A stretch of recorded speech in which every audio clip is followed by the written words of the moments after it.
আমি ইকোনমিস্টের রিপোর্ট দেখছিলাম, সেখানে কিন্তু বলা হয়েছে যে একটি বড় রাজনৈতিক দলকে নির্বাচনের বাইরে রেখে নির্বাচন করাটা গণতন্ত্রের জন্য খুব স্বাস্থ্যকর নয়। এবং বিবিসির যে সাক্ষাৎকারটি আপনারা দেখেছেন ডক্টর মোহাম্মদ ইউনূসের, সেখানেও কিন্তু ওনাকে বারংবার বেশ কঠিন প্রশ্নের মধ্যে দিয়ে যেতে হচ্ছে। সুতরাং ইন্টারন্যাশনাল মিডিয়ার যে একটা প্রচ্ছন্ন এক ধরনের মানে হি ইজ আওয়ার সান, হ্যাঁ, এই ধরনের একটা অ্যাটিটিউড ছিল যে হি ইজ আওয়ার সান, ওই জায়গাটা থেকে বোধহয় বিবিসি বা এই ধরনের গণমাধ্যমগুলো বেশ অনেকটাই বের হয়েছে। বিশেষ করে লাস্টলি ইকোনমিস্টের যে রিপোর্ট এসছে সেটাতে এটা পুরাই খুব স্পষ্ট। পশ্চিমা এই চাপে কি আওয়ামী লীগের নির্বাচনে অংশ নেয়ার ব্যাপারে সরকারের অবস্থান বদলাতে পারে?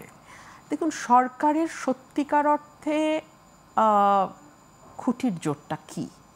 বাংলাদেশের রাজনৈতিক দলগুলো, এনসিপি বাদ দিয়ে অন্য রাজনৈতিক দলগুলো প্রত্যেকেরই কিন্তু সরকারের নানান কর্মকাণ্ড নিয়ে কিছুটা অস্বস্তির জায়গা আছে। আমি যদি অন্য দলগুলোকে বাদও দিই, the largest political party on ground BNP, এবং বিএনপির সঙ্গে যেই রাজনৈতিক দলগুলো দীর্ঘদিন আন্দোলন সংগ্রামে ছিল, তাদেরও কিন্তু ডক্টর মোহাম্মদ ইউনূসের ব্যাপারে এক ধরনের রিজার্ভেশন আছে, মানে ওনার কর্মকাণ্ডের কারণেই। সাধারণ মানুষ কিন্তু একেবারেই হ্যাপি না।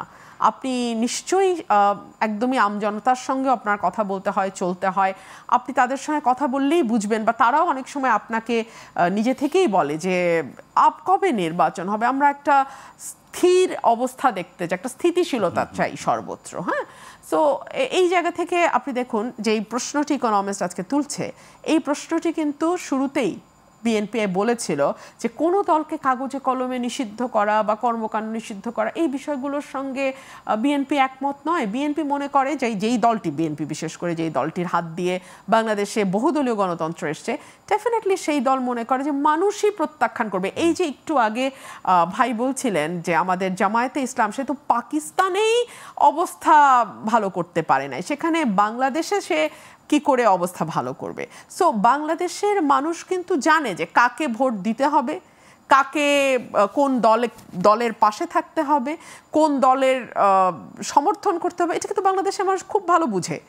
সো বাংলাদেশের মানুষের হাতেই যদি এই সিদ্ধান্তটা ছেড়ে দেওয়া হতো, তাহলেই সবচেয়ে ভালো হতো। সেই অবস্থানে আপনারা ছিলেন, কিন্তু যখন নিষিদ্ধ করা হলো সেটাকে আবার আপনারা স্বাগত জানিয়েছেন। দেখুন, তখন তো আসলে আর স্বাগত জানানো বা না জানানোর মধ্যে আর ডিফারেন্স কোনো মেক করে না। এই যে নিষিদ্ধ হলো, মজাটা দেখেন, এটাও কিন্তু একটা মবের পরেরই সিদ্ধান্ত, তাই না?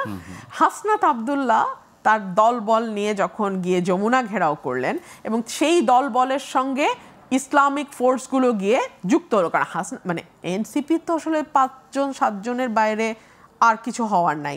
বরং এখন এমন অবস্থা যে একজন আরেকজনের অর্থনৈতিক এবং নৈতিক স্খলন নিয়ে ওপেন ডিসকাশন, ওপেন সংবাদ সম্মেলন, ওপেন সব কিছু হচ্ছে। হ্যাঁ, সো ওনাদের তো 8 জন বা 10 জনের বাইরে তো আর কারাই বা আছে। সো ইসলামিক ফোর্সকে আনা হলো, এনে এমন একটা অবস্থা তৈরি করা হলো যাতে সরকার তার যেই মনের ইচ্ছা সেটিকে সে বাস্তবায়ন করতে পারে।